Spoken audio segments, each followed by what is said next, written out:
James and the Top Hat.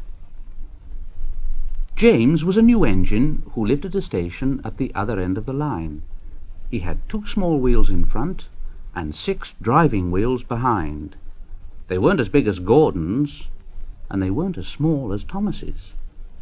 The Fat Controller told him, "You're a special mixed traffic engine. You'll be able to pull coaches or trucks quite easily."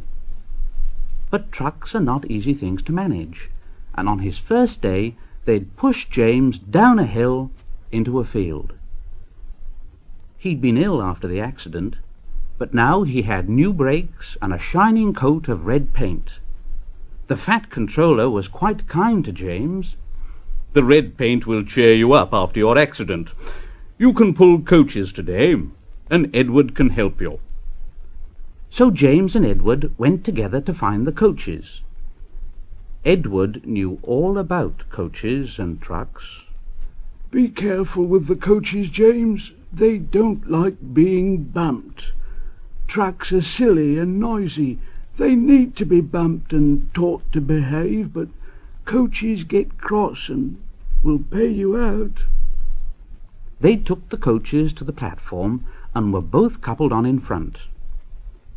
The Fat Controller, the station master, and some little boys all came to admire James's shining rods and red paint. James was so pleased. "I'm a really splendid engine. I'm so excited.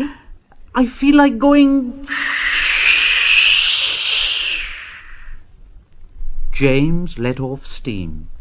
The Fat Controller, the station master, and the guard all jumped, and a shower of water fell on the Fat Controller's nice new top hat. Then the whistle blew, and James thought they'd better go. So they went. "Go on, Edward. Shh, shh, shh, shh. Go on, Edward. Shh, shh, shh, shh. Don't push. Shh. Don't push. Don't push." Edward didn't like starting quickly. Neither did the coaches. "Don't go so fast. Don't go so fast. Don't go so fast. Don't go so fast." But James didn't listen. He just wanted to run away before the Fat Controller could call him back. He didn't even want to stop at the first station. And Edward had to say, James, stop at once." Even so, 2 coaches in front were beyond the platform before they stopped, and they had to go back to let the passengers out. Lots of people came to look at James, but as no one seemed to know about the Fat Controller's top hat, James felt happier.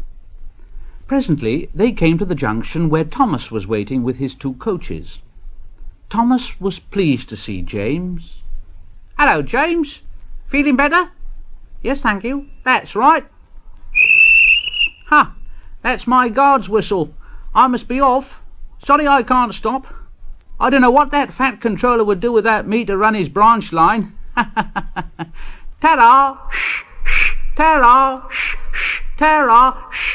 Ta-ra!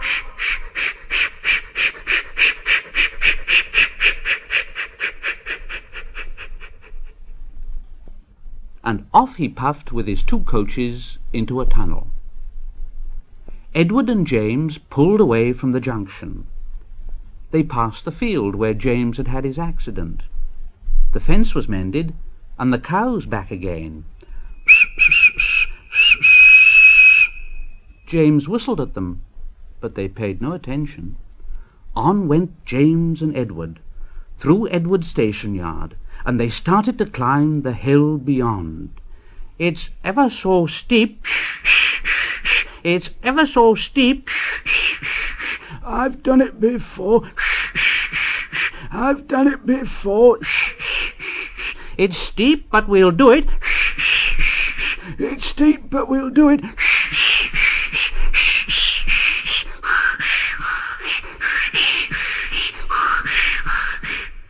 And the 2 engines puffed together as they pulled the train up the long hill.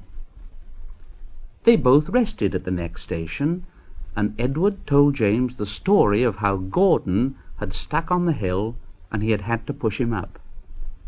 James laughed so much he got hiccups.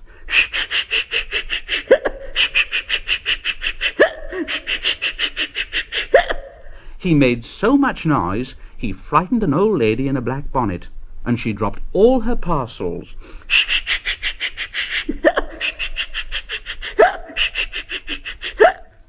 Three porters, the station master, and the guard had to run after her, picking them up.